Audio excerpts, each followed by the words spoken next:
And reviewing a little bit. All right, and a handy dandy. If you've got yours, you can grab that. You will get a handy dandy on Thursday, along with a half one-sided cheat sheet if you want to make one.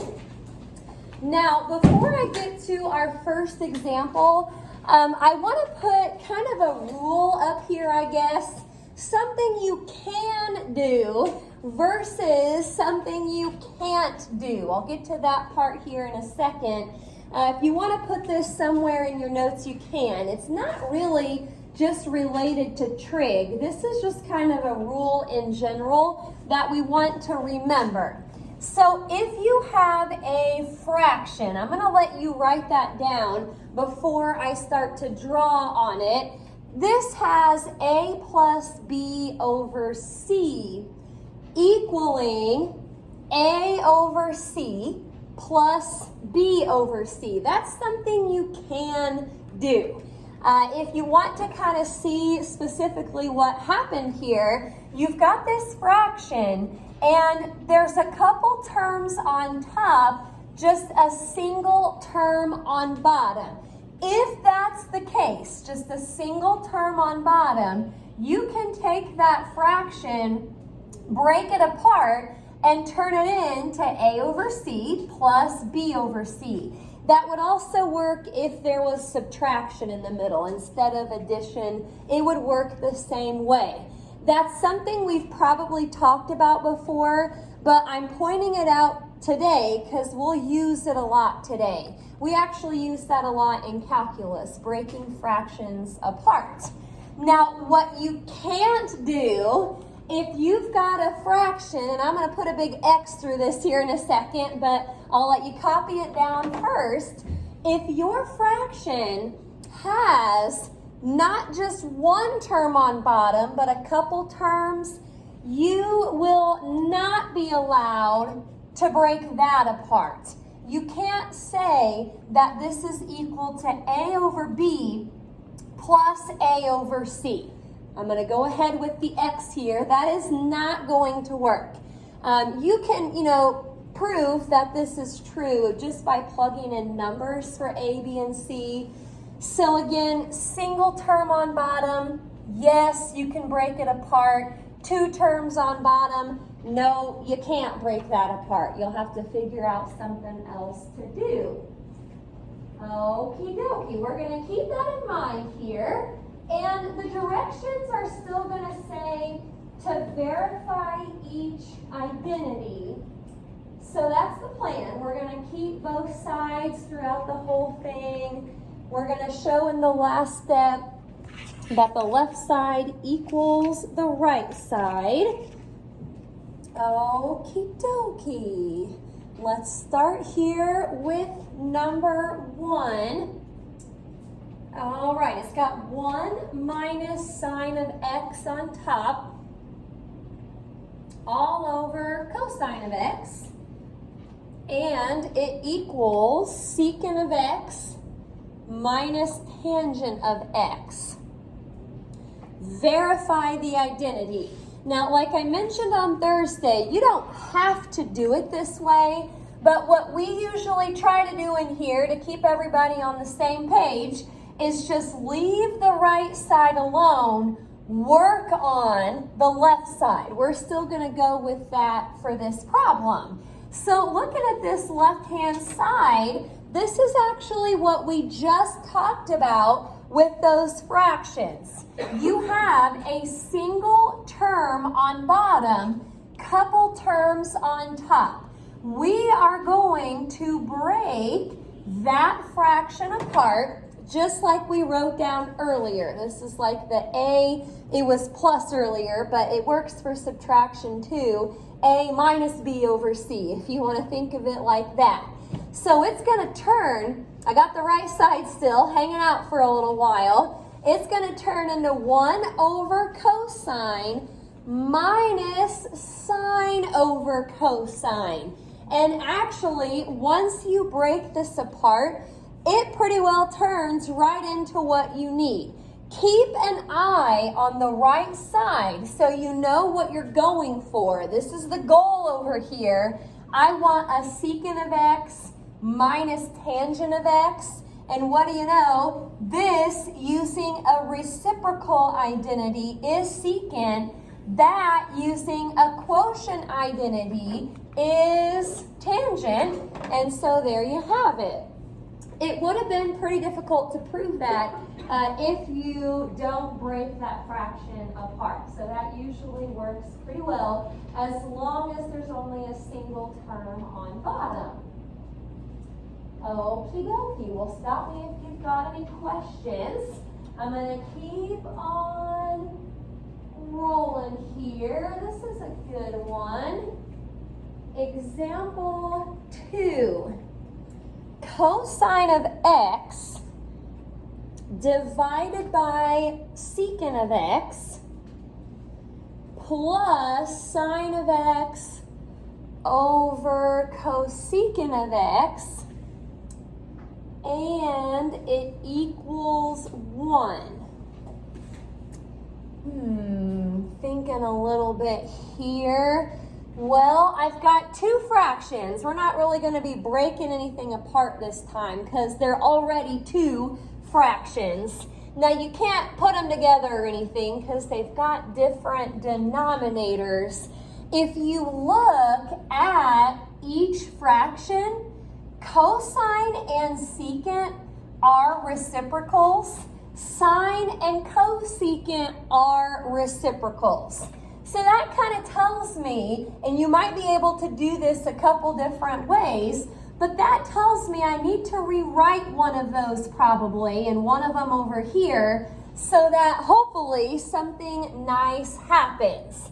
Now again, there might be different ways to do this one, but I left cosine of x on top of that fraction, and I rewrote secant of x on the bottom as 1 over cosine of x. I'm going to just kind of put in red the parts that I'm rewriting.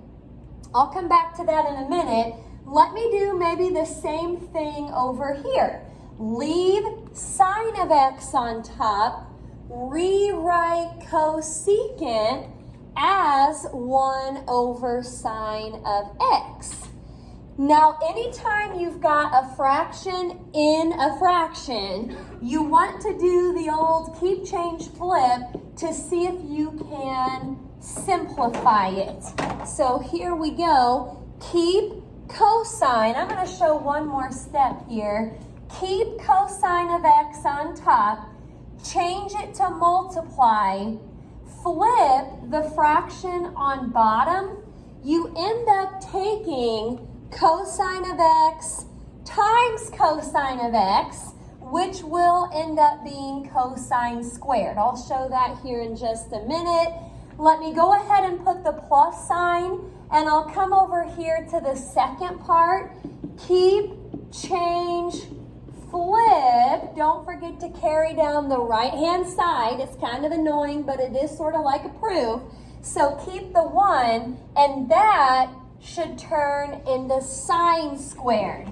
So eventually, we get down to this.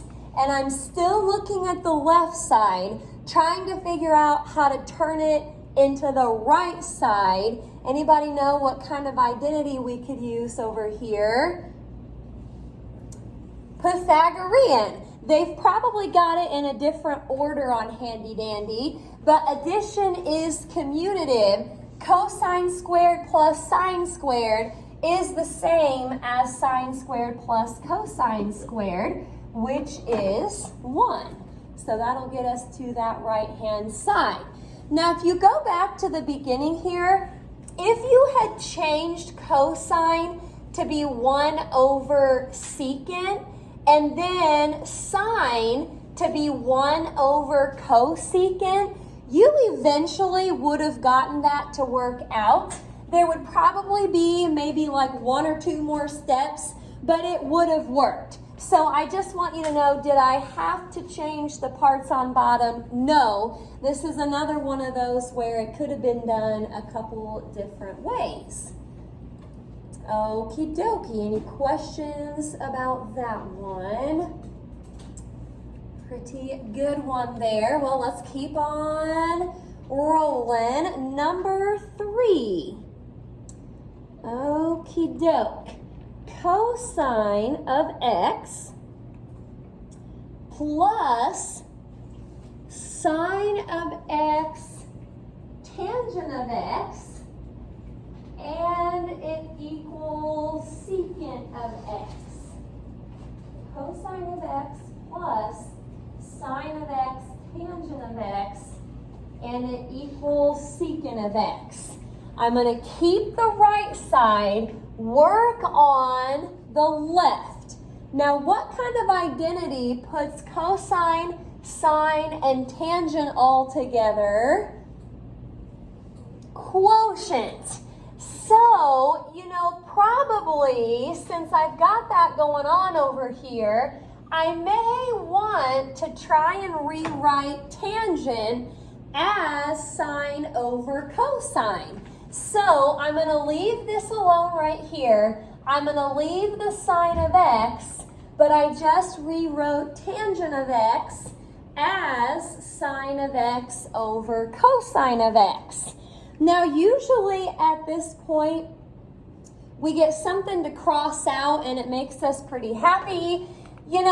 I don't get anything to cross out here, but I'm going to go ahead and multiply this across the top and across the bottom. So leaving cosine of x out front, this turns into, if you look on top, sine of x times sine of x. That should be sine squared of x. Okay, and the bottom is just cosine. Don't forget to bring down the right-hand side. You don't want to cross these out. A lot of times we try to do that at something like this or with something like this. But because this is a plus sign, you're not going to be allowed to cross those out.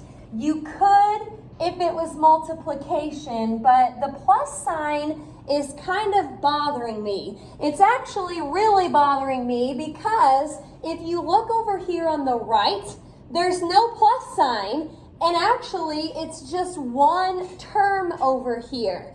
What we probably need to do on this side is somehow get these together so it's just one term instead of 2. Right now it's 2. I want to get it down to just a single term.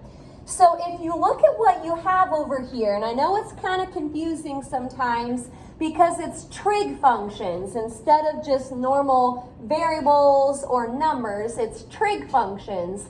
But if you ever try to add with a fraction, what do we need when we add fractions?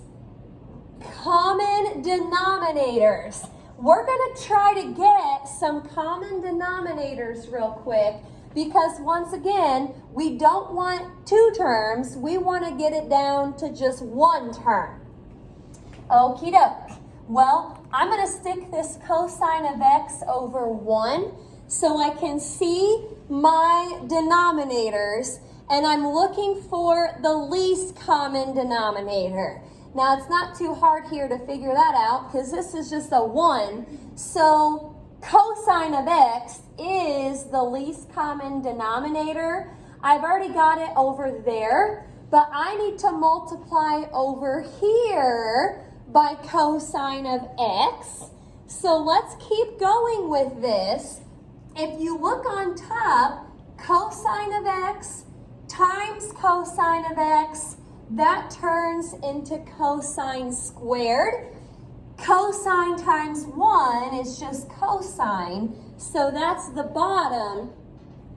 Okay, I'm going to leave everything else alone here. So leave that second fraction, leave the right-hand side, and look at what we have now. We've got common denominators. So if you remember anything about adding fractions, once you get your common denominator, you can leave, I'm going to need a bigger fraction bar it looks like, you can leave that denominator on bottom and just add your numerators. So I'll get cosine squared of x plus sine squared of x all over cosine of x. That's where we're at right now. And if you're kind of thinking, I'm not really sure where this is going yet, we're on the right track because now it's just one term instead of two. Okay, this would not be a good time to break the fraction apart, by the way, because you just get back to what you had right before it.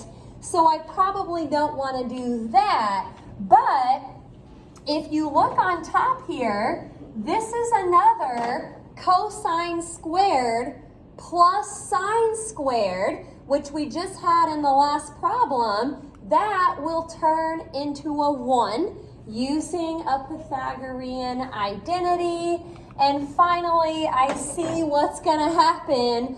1 over cosine, reciprocal identity, that does turn into secant. Now, like I've mentioned before, when you get started on some of these, you may not have any idea where you're headed. I wasn't really sure, especially at this point I wasn't sure because nothing crossed out like I hoped it would. But once you got your common denominators, put it together, hopefully it kind of starts to click, especially when you get down to that step. Okie doke. That's probably one of the more difficult ones that we will have. Any questions on number 3? Got just a couple more here. Stop me if you don't see something. We're going to do, like I said, just 2 more here, and then that should be it. Hey, I gave you a hint on the next one, so that's good. Number 4, secant to the 4th of x minus tangent to the 4th of x. And it equals secant squared of x plus tangent squared of x. On the quiz Thursday, if there's a problem where you should factor first, I will give you that hint. We had some factoring back in section 5.1, and in those directions it always told you factor first and then simplify. So I'll try to give you that hint also if there's ever one you should try to factor.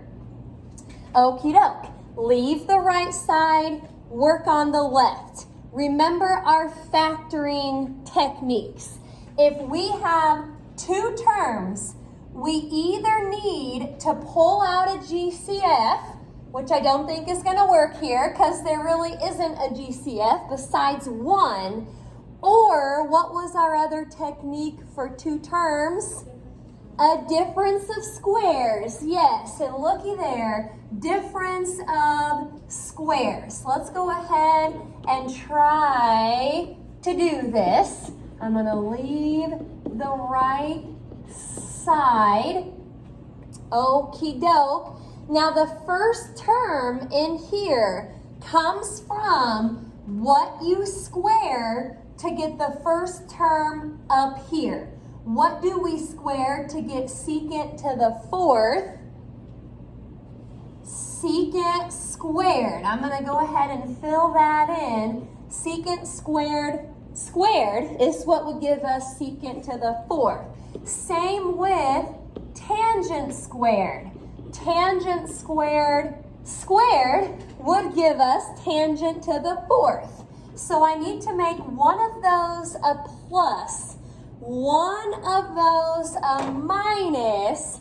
Now we're looking real good at this point because we've almost got what we have on the right side, and it's just screaming Pythagorean identity with all the squares and the secants and the tangents. I'm looking at old handy dandy here, and secant squared minus tangent squared, that is equal to 1. So my very next step here is to rewrite this little guy right here as a 1, okay? And then anything times 1 is just that thing. And that's good because that's what we have on the right. Not all of it was a Pythagorean identity, but just that part that had the minus. Secant squared minus tangent squared equals 1. Okie doke. 2 terms, it's either GCF or a difference of squares. 3 terms, it's either nice or yucky. Probably nice. I'm not sure if we'll have any yucky. 4 terms, if you have to factor, remember that's always factoring by grouping. Okie doke. Well, I'm going to get down here to the last one. Any questions about number 4? Looking good. Well, here it is. Number 5. Number 5. Cosine of theta minus 1 all over cosine of theta plus 1, and it equals 1 minus secant of theta over 1 plus secant of theta. Darn, if those were squared, like cosine squared, secant squared, I might be able to use some Pythagorean identities, but none of those are squared. You know, reciprocal and quotient, you can use those as squareds, but you can't really square something like this because you'd actually have to square the whole thing. So that's not going to work. Now, the whole idea of leaving the right side and working on the left is kind of out the window for a problem like this. This right here is basically like a proportion. You've got a fraction equaling a fraction. And do you remember what we would always do to solve a proportion? Been a while. If you had, well, did you have an idea? Exactly. We would always cross multiply. So this is the only time where you won't leave the right, work on the left. We're actually going to have to cross multiply on this and then possibly work on both sides. So again, on every single other type of problem, leave the right, work on the left. But if it's a proportion, a fraction equaling a fraction, that's the only time you would want to cross multiply. Okay, so let's see what we've got here. I'm going to go ahead and maybe do this diagonal. It might also be a good idea to put some parentheses around each little part there so you keep it together. For the time being, when I do this diagonal, I'm going to just leave it as cosine of theta plus 1 times 1 minus secant of theta. I'll come back to that here in a minute. Now for the other diagonal, again, I'm going to kind of just leave it as it is for right now. Cosine of theta minus 1, and then it's times 1 plus secant of theta. Okie doke. Well, again, this is the only time where we're going to have to kind of work on both sides. Now, I'm going to start over here on the left. Binomial, binomial. You can't really use an identity yet because, once again, those are not squared. But how do we multiply binomials? We FOIL. Yeah, we're going to FOIL this out. We're actually probably going to FOIL on both sides. So let's see what happens. Cosine of theta times 1 is cosine of theta. Cosine of theta times secant of theta. I'm going to just leave that as it is. Don't forget a positive times a negative, though, will give you a negative. I'll come back to that here in a minute. 1 times 1 is 1. And then 1 times negative secant is just negative secant. FOIL. First, outer, inner, last. Let's come over here and FOIL again.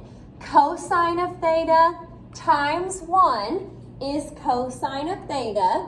That's the first terms.